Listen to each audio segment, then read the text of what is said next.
வணக்கங்க. இன்றைக்கி நான் ரவா பணியாரம் செய்ய போகிறேங்க. இந்த கப்பால் 2 எடுத்துருக்கேங்க. இது 3 மணி நேரம் ஊறணுங்க.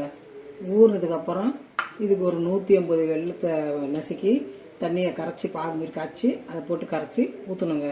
3 மணி நேரம் ஊறணுங்க. நான் அப்படியே ஷாக் ஆயிட்டேன். கொஞ்சம் 1/4 ஸ்பூன் சால்ட் போடணுங்க. இது முழுகிற வரைக்கும் தண்ணி ஊற்றணுங்க. ஒரு 3 மணி நேரம் ஊறினதும் நம்ம ஒரு 150 வெல்லத்தை நசுக்கி வெல்லம் கரைய வரைக்கும் காய்ச்சி இதில் ஊற்றி ஏலக்காய் தட்டி போட்டு குழிப்பணி நேரத்தில் ஊற்றணுங்க. நான் சொன்ன மாரி 150 கிராம் வெல்லம் நசுக்கி தூளாக்கி வச்சுருக்கேங்க. அது நனைகிற அளவுக்கு கரையிற அளவுக்கு தண்ணி ஊற்றணுங்க. 1/2 கிளாஸ். அது கொதித்ததும் வடிகட்டி மாவில் ஊற்றணும். மாவில் ஊற்றி கலரி குழிப்பணி நேரத்தில் ஊற்ற வேண்டியதாங்க சூடாக. வெல்லம் கொதிச்சுக்கிட்டு இருக்கு. ரவா 3 மணி நேரம் ஊறிட்டு இப்போ ஏலக்காய் பொடி பண்ணி ஒரு 1/4 டீஸ்பூன் போடுறேன். வெல்லம் கரைஞ்சிடுச்சுங்க. பாவாக வரக்கூடாது, கரையிற அளவுக்கு தான் கொதிக்கணும். திரும்ப இனிமேல் அதை வடிகட்டி மாவில் ஊற்றணும்.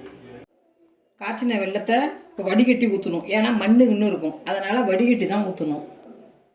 இந்தமாரி தான் இருக்கணும், பாவாலாம் இருக்கக்கூடாது. தண்ணியால் தான் கொதிக்கணும். சும்மா வெல்லம் கரையிற வரைக்கும் அது செய்யணும். இதை இப்போ நம்ம கரைச்சி நல்லா கரைச்சி நம்ம இதில் குழிப்பணியாரத்தை கல்லில் போட்டு ஊற்ற வேண்டியதான். இப்போ நல்லா கலக்கியாச்சு. இது இனிமேல் குழிப்பணியார கல்லில் போட்டு ஊற்ற வேண்டியதான்.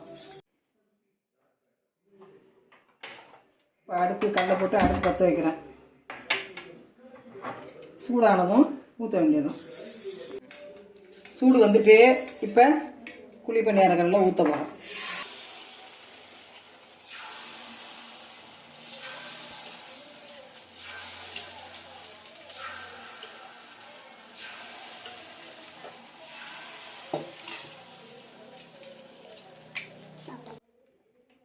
அது மேலே எண்ணெய் ஊற்றணுங்க. கொஞ்சம் 1/2 ஸ்பூன் 1 ஸ்பூனு. வெந்ததுக்கப்புறம் திருப்பி போடணும். வெந்ததுக்கப்புறம் தான் திருப்பி போடணும். எண்ணெய் ஊற்றிட்டு வெந்ததும் திருப்பி போடணும். வெந்துட்டு திருப்ப வேண்டியதான்.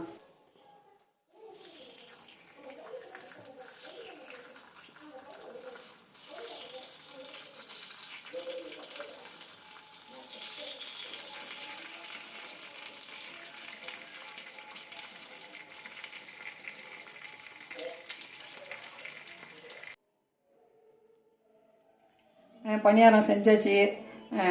சூப்பராக இருக்குது பாருங்கள், பஞ்சு மாதிரி இருக்குது. இதை நீங்கள் செஞ்சு பாருங்கள், எல்லாருக்கும் ஷேர் பண்ணுங்கள். நன்றி. பாருங்கள், தெய்வம் இருப்பது எங்கே, அது எங்கே, வேறெங்கே?